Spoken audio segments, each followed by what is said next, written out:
Pueden tomar asiento y los invito a buscar en sus Biblias Hechos capítulo 28.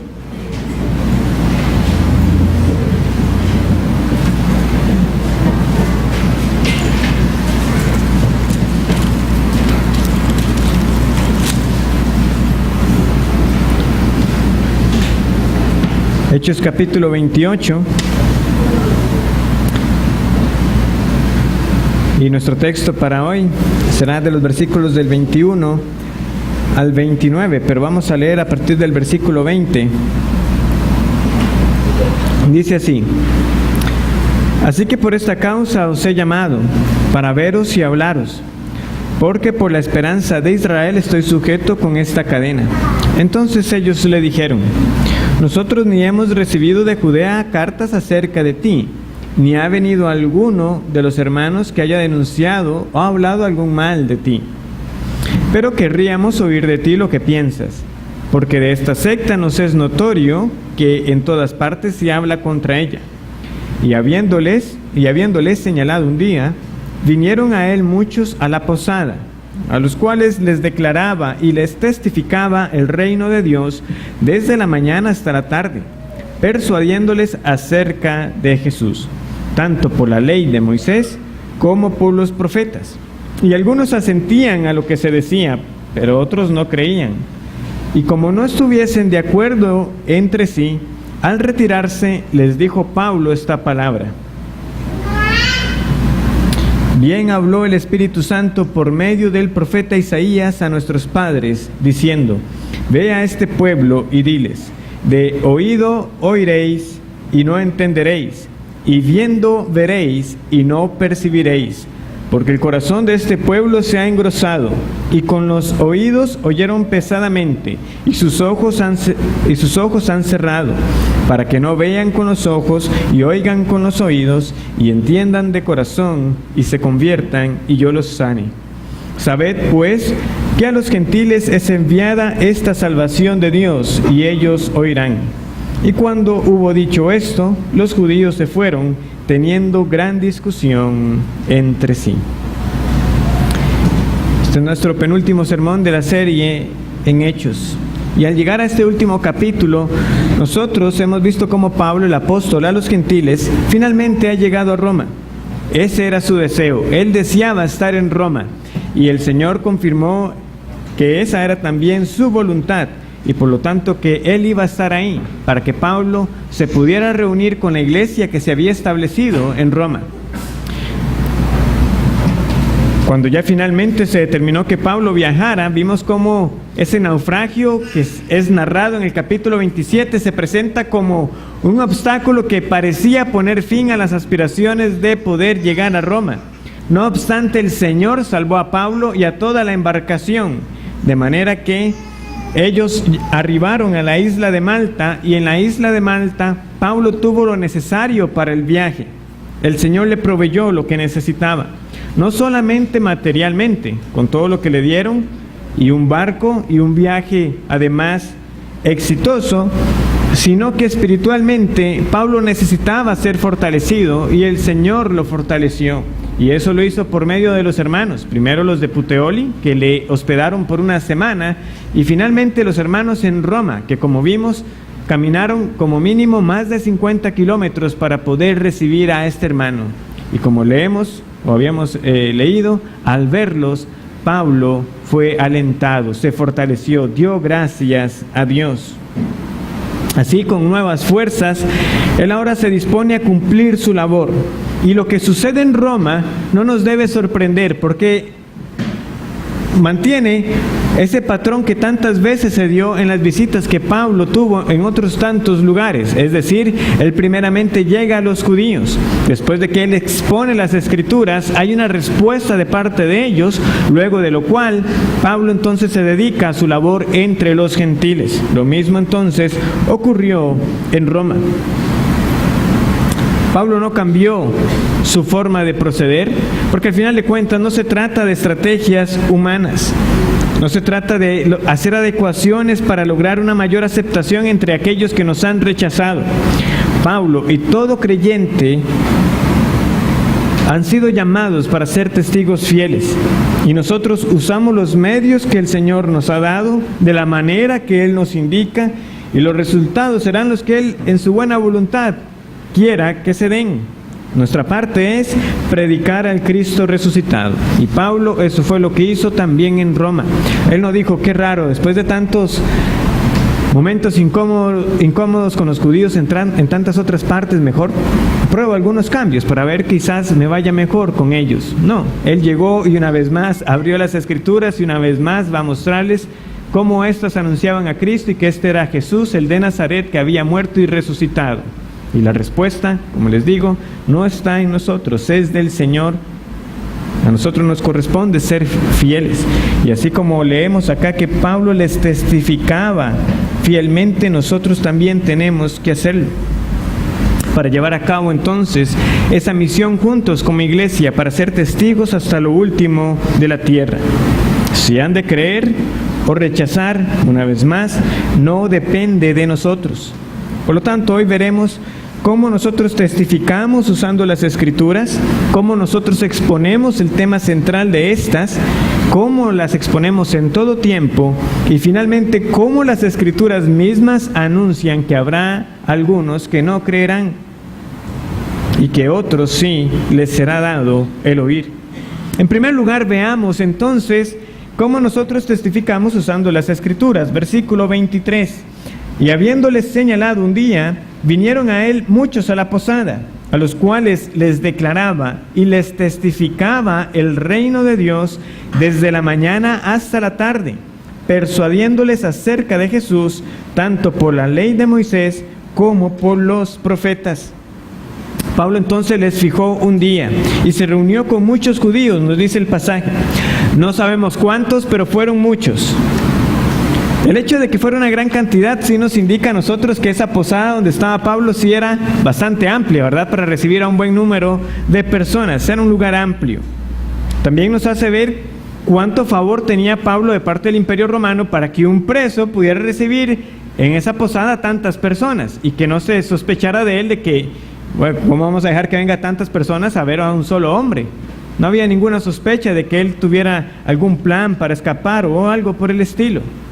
Pero de nuevo, todos esos son factores externos que simplemente el Señor utilizó a favor para que Pablo hiciera lo que tenía que hacer en Roma, porque por esa esperanza él estaba puesto con esas cadenas. Y esa esperanza era anunciarles el Mesías, que fue lo que hizo. De nuevo, Pablo pudo haber explicado más ampliamente cómo llegó, contarles todo lo que fue el viaje, el naufragio, lo que fue la estadía en Malta, cuántas veces fue rechazado por los judíos, cómo tuvo que defenderse ante Félix, ante Festo, ante Agripa. Pero la actividad central que lo movía a él era exponer la Biblia. Y eso fue lo que hizo todo ese día. Les testificaba el reino de Dios. Él quería mostrar que el mensaje que tenía que compartir, ese que ellos habían oído, es que hemos oído mucho de esta secta llamada los cristianos. Bueno, yo les voy a contar, pero sepan que lo que tengo que decirles tiene fundamento y es la misma palabra que nos había sido dada a nosotros. Lo que yo traigo no es nueva revelación, sino el cumplimiento de la revelación que ya nos había sido dada. De hecho, el versículo 25 nos muestra a nosotros cuál era el entendimiento de los creyentes en ese primer siglo de la Escritura. Dice que bien habló ¿quién? El Espíritu Santo por medio de el profeta Isaías a nuestros padres. El Espíritu Santo habló y el instrumento humano fue Isaías. Él es el autor, el Espíritu Santo. En última instancia, Dios es quien se ha revelado en la palabra de Dios, y los siervos que utilizó fueron sus instrumentos, usados tal cuales, no de una manera mecánica, sino según sus dones, según sus capacidades, pero preservados del error y del pecado al momento de escribir. Por eso ellos podían afirmar con certeza que lo que en última instancia les había sido dado era la palabra de Dios. Y eso en Hechos nosotros lo vemos varias veces, pero con solo un ejemplo creo que basta. En el capítulo 1, Pedro va a decir que quien habló en los Salmos fue también el Espíritu Santo. El capítulo 1, versículo 16 dice: varones hermanos, era necesario que se cumpliese la Escritura en que el Espíritu Santo habló antes, ¿por quién? Por boca de David. ¿Pero quién habló? El Espíritu Santo por medio de David. En última instancia, nosotros no vamos a las Escrituras para leer lo que Moisés escribió, lo que David escribió, o lo que Pablo o cualquier otro instrumento humano que el Señor utilizó, escribió. Nosotros vamos a ella para leer las palabras de Dios. Puntualmente, cuando nosotros leemos aquí que Pablo les exponía tanto la ley de Moisés como los profetas, y esa es una manera muy general de decir todo lo que nosotros llamamos el Antiguo Testamento, los 39 libros que nosotros tenemos, en lo que llamamos ese Antiguo Testamento. Entonces Pablo no tenía una selección de libros favoritos, él no tenía sus rollos para hablar del Mesías y los demás otros rollos para otros temas. No, tanto Moisés como los profetas. Y de nuevo, podríamos hacer el repaso de cuántas veces aparece esa expresión en el Nuevo Testamento, como una manera de decir, toda la Escritura habla de Cristo, que sería también lo mismo que el Señor le tuvo que decir a los discípulos en el camino a Emaús. Nuevamente, consideremos la importancia de que esto a nosotros se nos esté señalando con constancia. Porque, de nuevo, nosotros podemos ver, y en especial hacia el puro final del libro, que Lucas dejó por fuera muchos detalles que alguno hubiera dicho hubieran sido también relevantes. No nos dice qué tamaño tenía la posada, no nos dice cuántas personas exactamente llegaron a ver a Pablo, no nos dice cómo Pablo se sostuvo por esos 2 años, quiénes eran los que le ayudaban con su mantenimiento.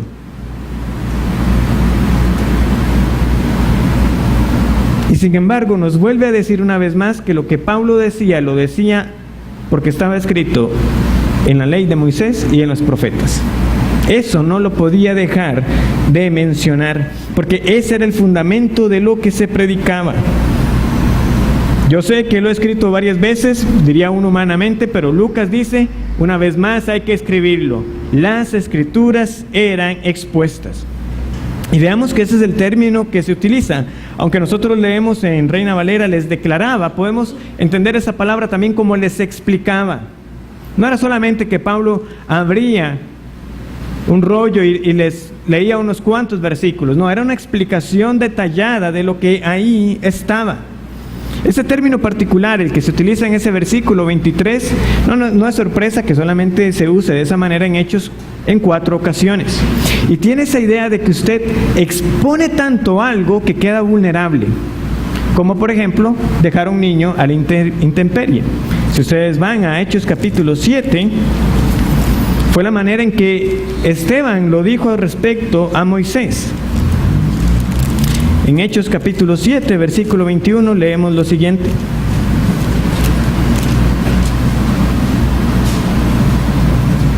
Pero siendo expuesto a la muerte, la hija de Faraón le recogió y le crió como a hijo suyo. Así fue expuesto Moisés. De tal manera fue él dejado. No estaba oculto, no, abiertamente iba Moisés en ese cesto con brea. Ahora bien, otros 2 usos que también tenemos en Hechos nos dan mayor luz acerca de esa palabra, de qué manera era que se explicaban las Escrituras. Por ejemplo, en Hechos capítulo 11.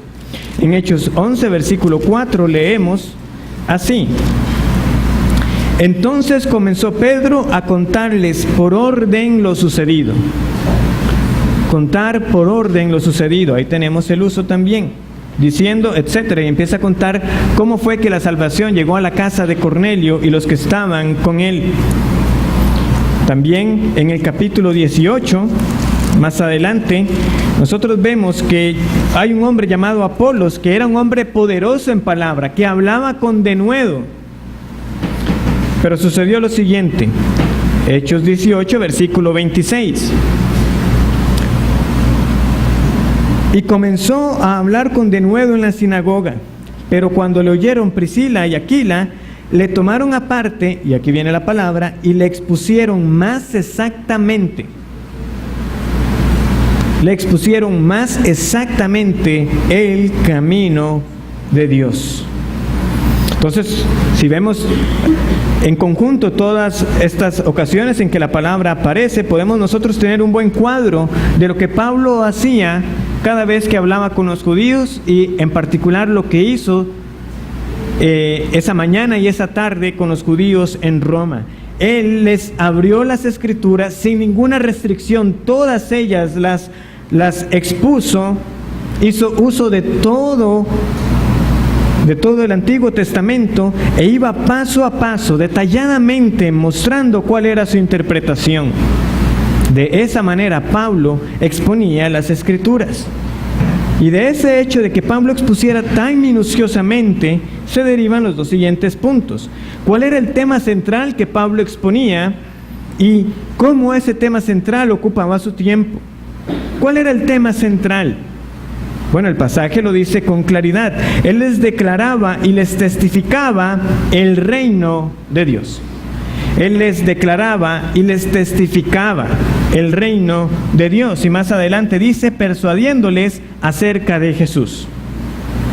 En otras palabras, Pablo exponía el reino de Dios, que en otras palabras era lo mismo que decir hablar acerca de Cristo. En un sentido general, Dios gobierna sobre todo, porque Él es el creador, Él es el que tiene el dominio absoluto, Él es el regente que tiene todo poder, el soberano. Toda la creación se le sujeta. Sin embargo, la Biblia también es bastante clara en hablar del reino de Dios en otros términos más particulares, que podemos entenderlo como ese gobierno que Él ejerce sobre aquellos que Él ha salvado. Él gobierna las vidas de los que salva, y estos, como respuesta en esa salvación que reciben, gozosamente se someten a su autoridad. Este reino de Dios es también llamado en los evangelios el reino de los cielos, es lo mismo. Pero lo que quiero que veamos es esta comparación, que Lucas primero dice que Pablo les declaraba el reino de Dios, pero seguidamente que les persuadía acerca de Jesús. Entonces tenemos que ver que no eran temas separados, no, que en última instancia hablar del reino de Dios era hablar de la persona de Cristo, en quien ese reino se consuma. Esta equiparación ya Pablo la había hecho antes. Si nosotros nos regresamos a Hechos capítulo 20, veamos cómo de diversas maneras Pablo dice, yo les exponía el evangelio, yo les hablaba del reino, y en última instancia está hablando de que eso era un mismo tema central. En el versículo 21, recordemos que Pablo está hablando a los pastores en Éfeso, que se habían reunido en Mileto, y les dice esto, que él estaba públicamente y por las casas testificando a judíos y a gentiles. ¿Y de qué les testificaba? Acerca del arrepentimiento para con Dios y de la fe en nuestro Señor Jesucristo. Luego, él dice que quiere acabar su carrera con gozo, en el versículo 24. ¿Y para qué quiere acabar su carrera con gozo y el ministerio que recibí del Señor Jesús? Para dar testimonio del evangelio de la gracia de Dios. Entonces, él testificaba del arrepentimiento para con Dios y de la fe en el Señor Jesucristo y del evangelio de la gracia de Dios, pero seguidamente en el versículo 25 dice, y ahora, he aquí yo sé que ninguno de todos vosotros, entre quienes he pasado, predicando el reino de Dios. Pablo dice, yo he pasado entre ustedes predicando el reino de Dios, pero antes que había dicho, yo he testificado entre ustedes acerca del arrepentimiento para con Dios y de la fe en nuestro Señor Jesucristo. Es decir, hablar del reino de Dios es necesariamente hablar del arrepentimiento, de la fe, del evangelio, de la gracia. En última instancia es hablar del Señor Jesucristo, en quien debe estar la fe para ser salvos. Vemos entonces que la predicación del reino de Dios es predicar sobre el arrepentimiento, la fe, el evangelio, la gracia, y todo ello en torno a la obra y persona de Jesús. Recordemos a Jesús mismo que dijo que con su venida el reino de los cielos se había acercado.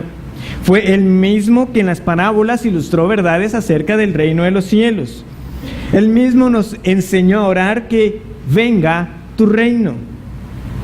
E incluso luego de resucitar, el libro de los Hechos nos informa en su primer capítulo que Jesús se presentó vivo con muchas pruebas indubitables, apareciéndoseles durante 40 días y hablándoles acerca del reino de Dios. Hechos 1:3.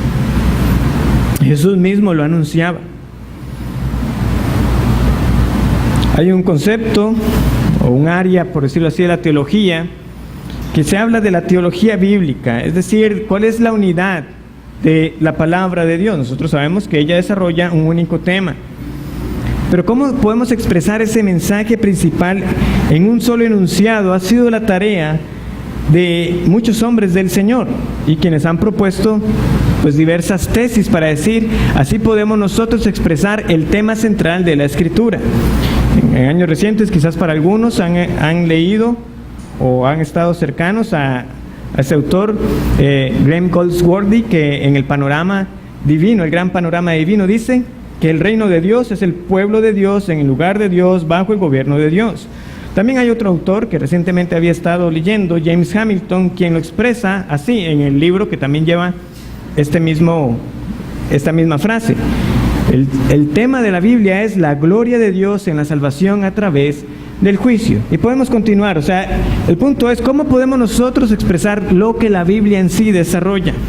Pero más que la búsqueda de esa frase, de esa oración que nos resuma todo y que deje satisfecho a todos, nosotros lo que debemos tener presente es lo que aquí mismo hemos leído. Si queremos ver ese tema del reino de Dios, tenemos que verlo siempre consumado en la persona del Señor Jesucristo. Es imposible hablar del reino de Dios y no hablar de Cristo. ¿Por qué?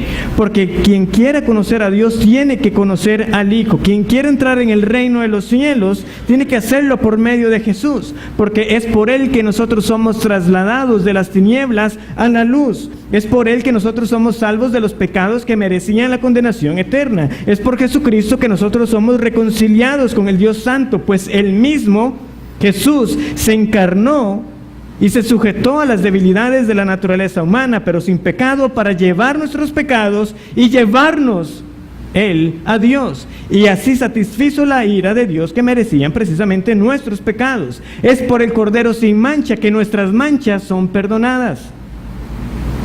Él es el Rey, el sacerdote y profeta, el único mediador entre Dios y los hombres, y es solamente por Él que nosotros podemos entonces tener parte en el reino de los cielos.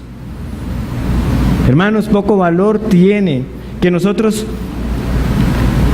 entendamos que por exponer detalladamente la Escritura sea solamente presentar todo el detalle del contexto histórico, social, cultural, lingüístico de un pasaje y pensar que ya con eso yo expuse detalladamente, que ya con eso yo fui amplio en mostrar lo que la Escritura dice.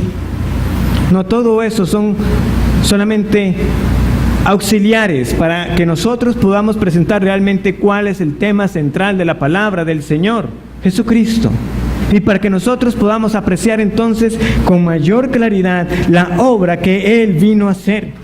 Para que nosotros cuando vayamos al Antiguo Testamento podamos comprender mejor qué era lo que se anunciaba, que cuando vayamos a los Evangelios lo veamos cumplido, y finalmente nosotros al ir a las cartas y a la revelación final del Apocalipsis tengamos una mayor esperanza del día que nuestro Señor Jesús vendrá por nosotros. Lo que tengamos que decir de Cristo tiene que venir de las mismas Escrituras que tratan acerca de Él, y si vamos a las Escrituras tenemos que hallarlo a Él ahí. Y eso fue precisamente lo que Pablo hizo. Las expuso, las explicó detalladamente para mostrarles: este es Jesucristo, el Mesías ya vino. Notemos además que esta explicación detallada de las Escrituras, anunciando a Jesús, le consumía a Pablo todo el tiempo, porque el versículo 23 nos dice que Él les testificó y les declaró el reino de Dios desde la mañana hasta la tarde. Desde la mañana hasta la tarde, todo un día, Pablo hablando acerca de las Escrituras y cómo éstas hablan de Cristo. Esto nos habla a nosotros de la profundidad de las Escrituras. Exponerlas y volver a ellas una vez y otra vez y otra vez para conocer a Dios y la perfección de sus atributos, para ver la pecaminosidad de nuestra condición y para ver las profecías y las promesas que nos señalaban a ese Redentor que iba a venir, de ese nacido de mujer que pondría fin al pecado. Y usted va a las Escrituras una y otra vez y ese tema no se acaba, es inagotable. Y usted va una vez más y vuelve a encontrar más y más tesoro acerca de este Señor Jesucristo. Por eso Pablo podía pasar todo un día hablando de ese tema. Debe sorprendernos que nosotros más bien a veces nos hallamos cortos, que parece que han pasado apenas unos minutos y ya sentimos que hemos dicho todo lo que tenemos que decir acerca de Jesús. Pablo pasó toda una mañana y toda una tarde hablando de Él y de las Escrituras.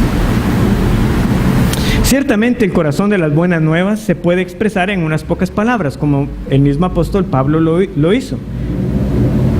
Yo les he enseñado lo que asimismo recibí, que Cristo murió por nuestros pecados conforme a las Escrituras, y que fue sepultado y que resucitó al tercer día conforme a las Escrituras.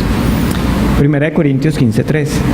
Pero cuando nosotros ahondamos en la palabra de Dios, tenemos mucho más que decir que ese resumen central del Evangelio. Hay muchísimo más.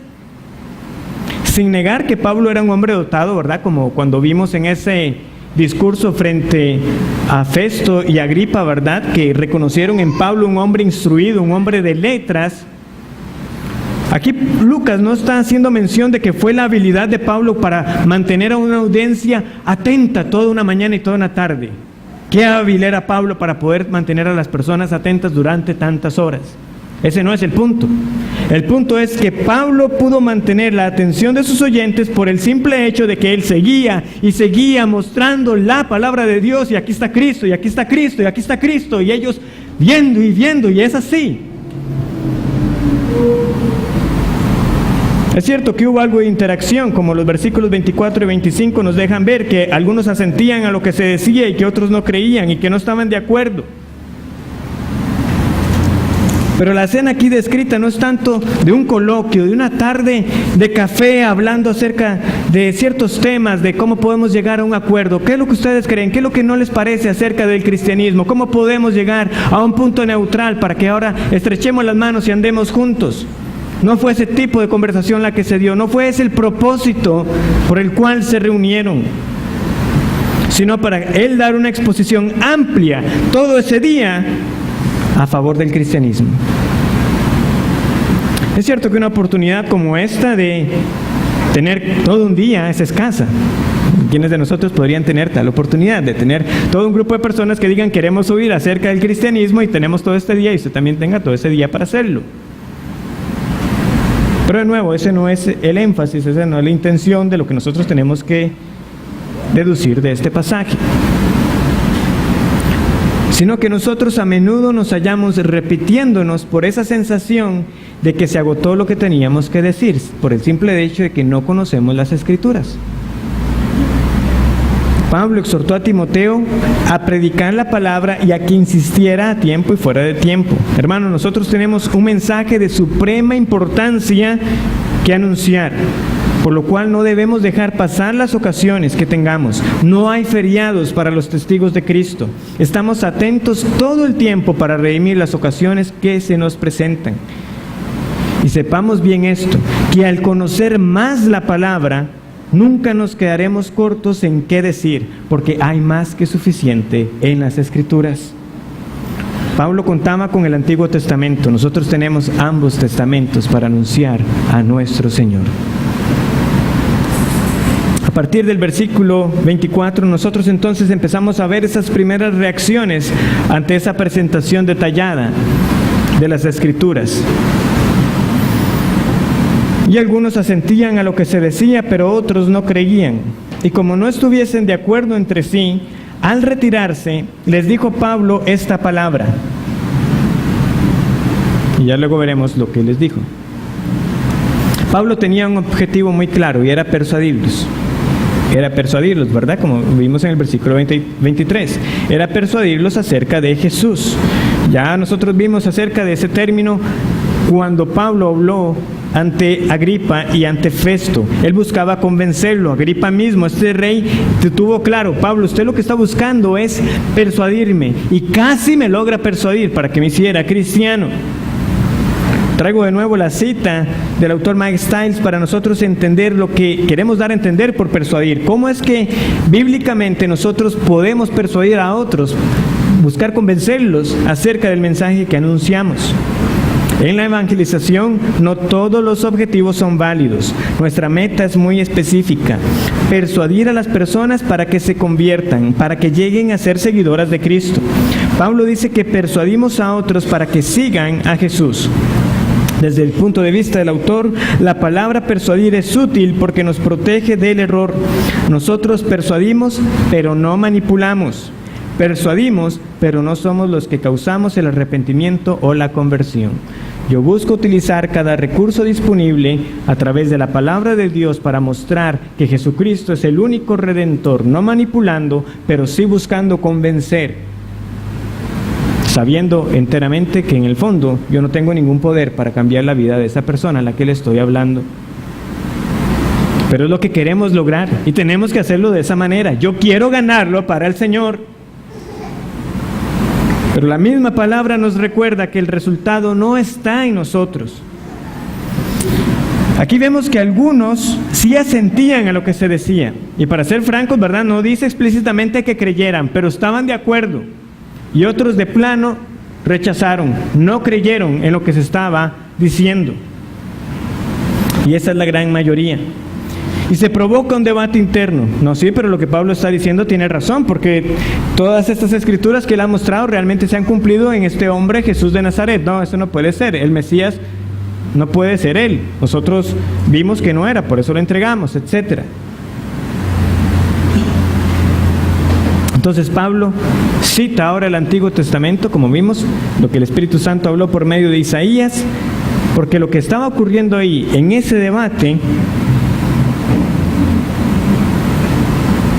fue una situación similar a la que el profeta Isaías vivió cuando se le encomendó también un mensaje que anunciar. Y el Señor no le anticipó a Isaías buenos resultados, pero le pidió que ese era el mensaje que tenía que anunciar. Al punto que Isaías le pregunta: Señor, ¿y hasta cuándo voy a anunciar esto? ¿Hasta cuándo, Señor? En Isaías 6:11, y él respondió: hasta que las ciudades estén destruidas y sin habitantes, y las casas sin gente. No lucía muy esperanzador lo que el Señor le encomendaba a su siervo, después de haberle mostrado esa visión celestial, la santidad del Señor, él reconocer su propia inmundicia, el Señor perdonarle y ahora sí capacitarle y enviarle para hablar. Pero no te van a oír, no te van a oír. ¿Y hasta cuándo, Señor? Hasta que venga el juicio sobre ellos. Esta porción de Isaías 9 y 10, que son los versos aquí citados, aparece en cada evangelio. Aparece tanto en Mateo, Marcos y Lucas, y también aparece en el evangelio de Juan, y aparece también aquí en Hechos. En los evangelios de Mateo, Marcos y Lucas, el Señor lo dice en el contexto de su enseñanza por medio de las parábolas. Entonces basta con que veamos uno de esos pasajes. Vamos a Mateo capítulo 13.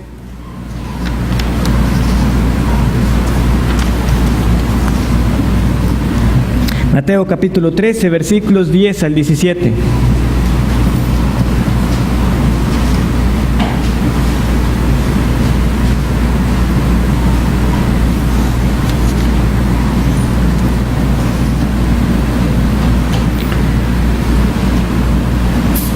Entonces, acercándose los discípulos, le dijeron: ¿por qué les hablas por parábolas?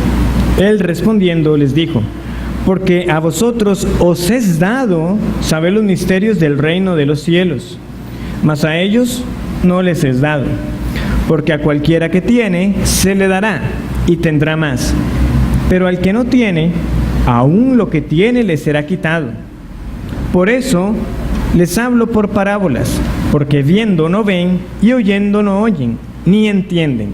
De manera que se cumple en ellos la profecía de Isaías, que dijo: De oído oiréis y no entenderéis, y viendo veréis y no percibiréis.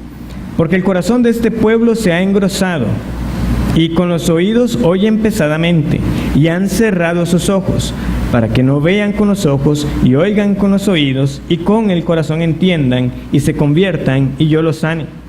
Pero bienaventurados vuestros ojos porque ven, y vuestros oídos porque oyen.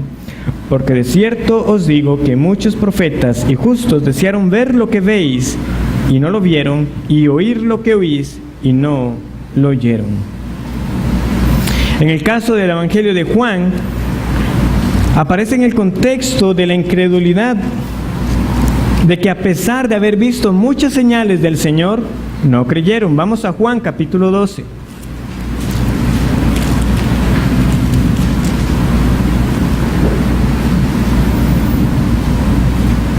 Juan 12, versículo 35. Juan 12, 35.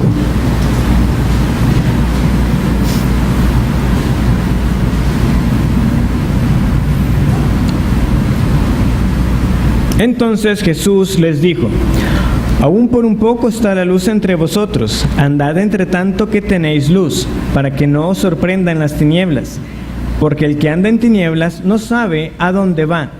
Entre tanto que tenéis luz, creed en la luz, para que seáis hijos de luz. Estas cosas habló Jesús y se fue, y se ocultó de ellos. Pero a pesar de que había hecho tantas señales delante de ellos, no creían en él, para que se cumpliese la palabra del profeta Isaías, que dijo: Señor, ¿quién ha creído a nuestro anuncio? ¿Y a quién se ha revelado el brazo del Señor?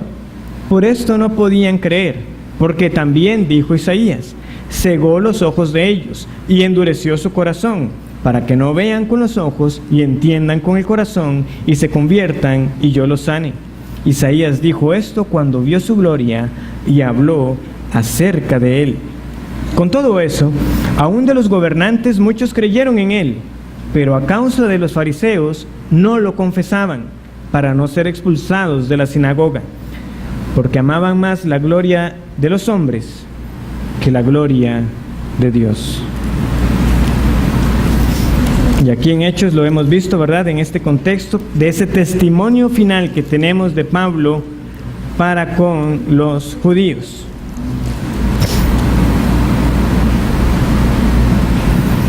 ¿Y saben qué es lo que llama la atención? Que ellos llegaron con ganas de oír. Ellos llegaron con ganas de oír. Versículo 21. Entonces ellos le dijeron: nosotros ni hemos recibido de Judea cartas acerca de ti, ni ha venido alguno de los hermanos que haya denunciado o hablado algún mal de ti, pero querríamos oír de ti lo que piensas, porque de esta secta nos es notorio que en todas partes se habla contra ella. Queríamos oír. Y por eso Pablo entonces los cita para hablarles. Ellos quieren escuchar acerca del cristianismo. Aquí varias cosas llaman la atención, ¿verdad?, en lo que ellos han dicho. Primero, que parece algo increíble que los judíos de Roma no supieran nada de lo que le había pasado a Pablo. Varias razones se podrían dar. Recordemos que Pablo apeló a César hasta el final, ¿verdad? Ya fue después de que tuvo esa audiencia con Festo. Él no lo hizo con Félix. Y que posiblemente Félix no habría enviado ningún comunicado hasta el puro final. Y como ya vimos que el invierno se acercó, es posible que cualquier comunicado también se hubiera atrasado de la misma manera que Pablo se atrasó para llegar a Roma. Y quizás los mismos judíos allá en Jerusalén, viendo que ya Pablo había quedado fuera de su potestad, vieron que no tenía ya mayor relevancia que quizás enviaran algún comunicado. Pero de nuevo, son de esos detalles que Lucas no nos dice aquí, que así el Señor consideró en su sabiduría que no es necesario que nosotros sepamos. Nos basta saber que Pablo llegó a Roma y tuvo esta oportunidad con ellos, y que ellos estaban queriendo escuchar, porque aunque no les llegó información de Pablo, de algo se habían escuchado, habían oído de esa secta. Ahora, la palabra secta, ¿verdad?, de nuevo nos trae una idea negativa que pudieran tener ellos del cristianismo, pero era una palabra muy común, en el sentido como de un partido. Recordemos que Pablo podía decir de que él era de la secta más estricta, de los fariseos, y eso no lo estaba diciendo de manera despectiva. En ese tiempo todavía se podía hablar como de un partido o de un grupo interno. Entonces, aún en eso, ellos no estaban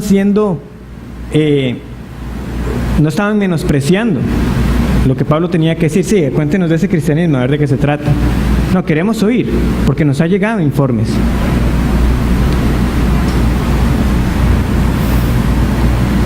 Y Pablo les habló, como hemos visto.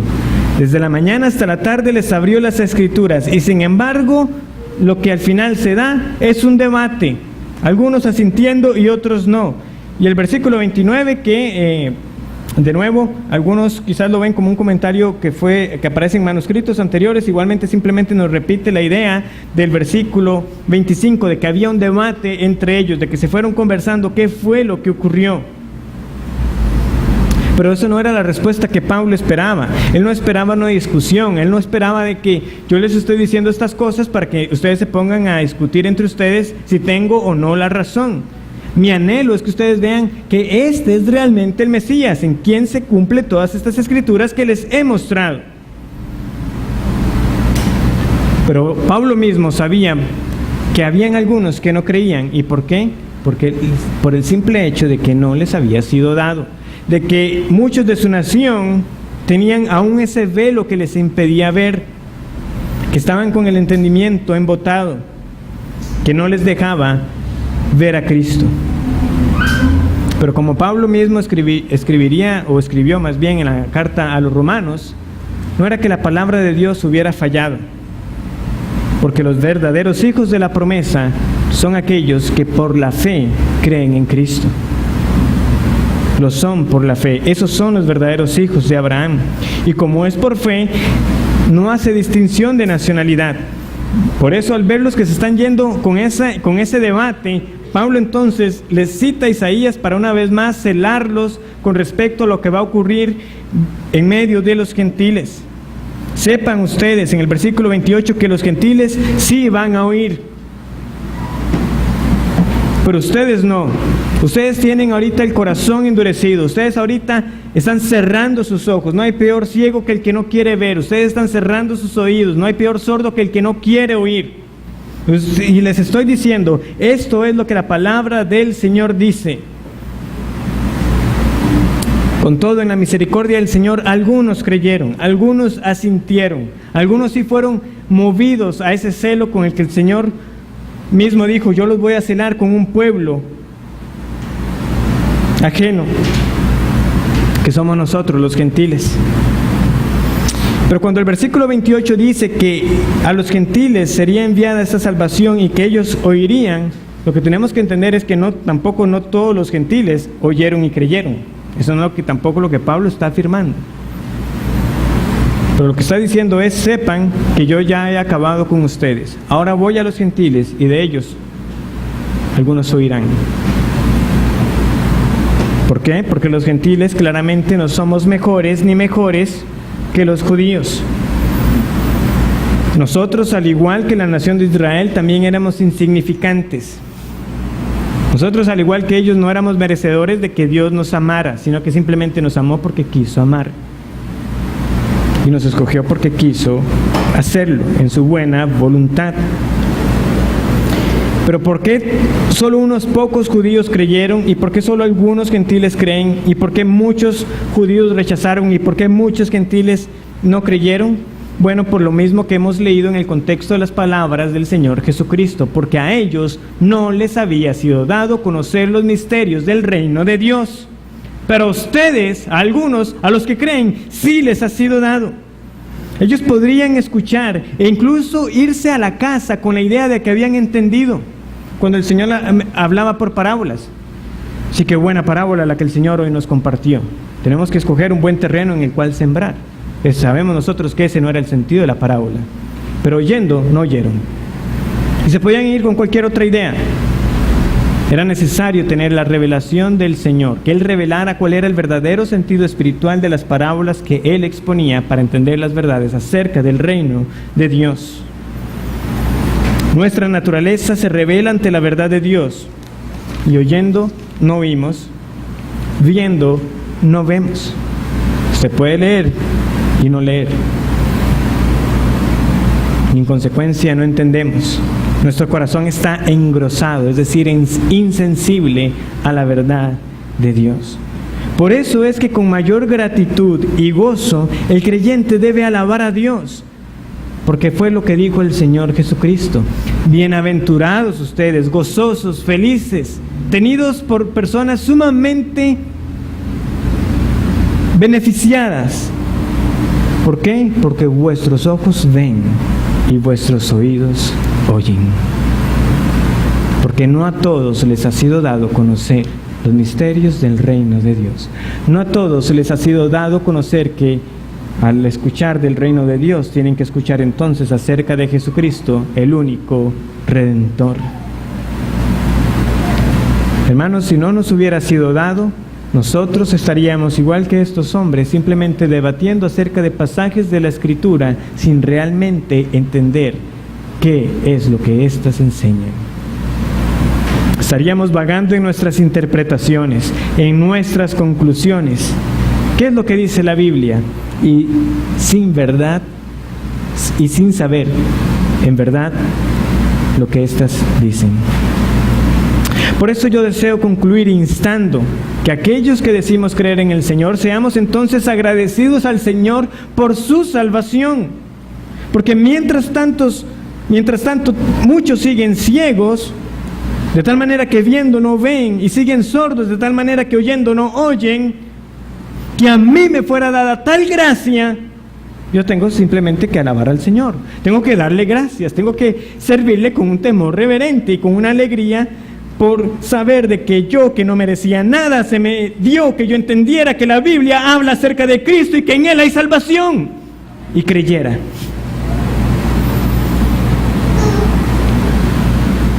Y si eso a usted no le mueve, ver que precisamente usted podía ser uno de estos que está esta noche, escucha la palabra y simplemente se va pensando que era lo que la Biblia dice, que era lo que este pastor quería decir, y se fue simplemente con su entendimiento embotado, dejando de lado cualquier carencia de mi parte.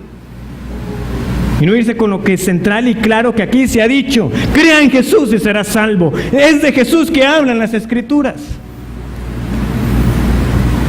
Por otro lado, si algo Hechos nos muestra, son predicaciones saturadas de Cristo vez tras vez.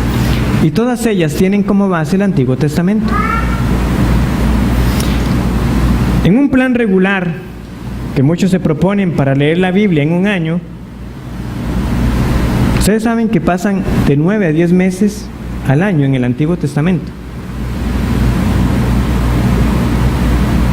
Algo que se puede sentir muy largo si nosotros no nos preparamos bien, si no suplicamos al Señor que precisamente nos conceda ver a Cristo en el Antiguo Testamento. De lo contrario, se va a ver como una jornada bastante larga hasta que pueda llegar al Nuevo Testamento para entender un poco más. Pero lo que los santos de ese primer siglo tuvieron fue el Antiguo Testamento, y yendo a él podían ver a Cristo. De lo contrario, simplemente vamos a estar acumulando páginas para cumplir esa meta de lectura. Es cierto que unos textos son más claros que otros, pero nosotros tenemos que leer anticipando que si yo estudio minuciosamente, que si yo estudio detalladamente, ese estudio me llevará a Cristo con el auxilio del Espíritu Santo. Y será para mi beneficio. Podremos conocer mejor a nuestro Redentor y apreciar ese plan eterno de la redención.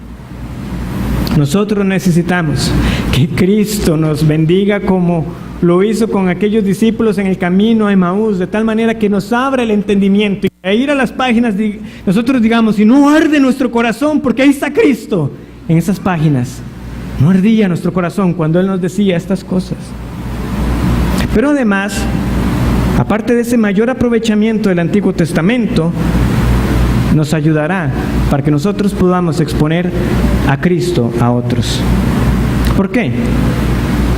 Porque saben, hay muchas oportunidades que se van a presentar de la manera siguiente, con preguntas acerca de algo que dice el Antiguo Testamento, de cosas que las personas no entienden, o preguntas usuales que están ahí que nosotros como creyentes debemos saber contestar, pero que ahí están. Oiga, ¿cómo era eso de que Abraham tenía 2 esposas?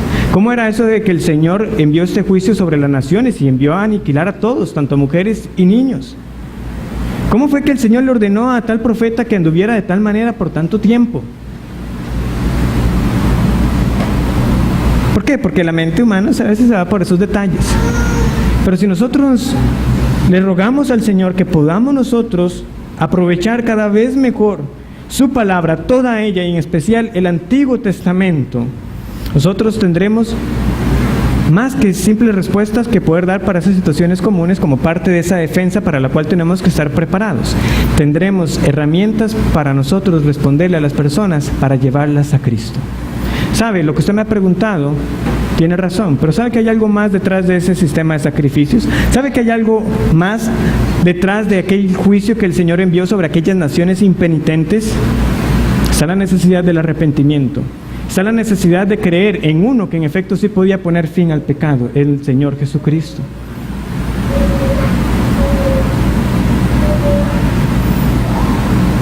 Pero esas personas no lo ven así. Ellos no lo entienden, como nosotros tampoco lo entendíamos, hasta que vino la luz del Evangelio. Hermanos, proclamemos fielmente en todo tiempo.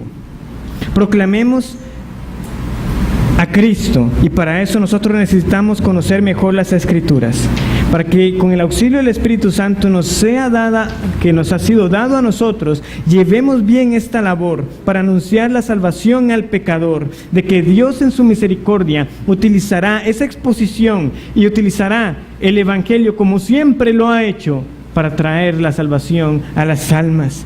Dios en su misericordia salvará, Dios en su misericordia abrirá los ojos, Dios en su misericordia abrirá los oídos, Dios en su misericordia transformará los corazones, como lo hizo un día con nosotros. ¿Usted lo cree? Proclame entonces con ese anhelo la palabra del Señor, que esté en nosotros esa carga por aprovechar cada momento y conocer mejor las Escrituras para anunciar mejor a mi Redentor. Oremos.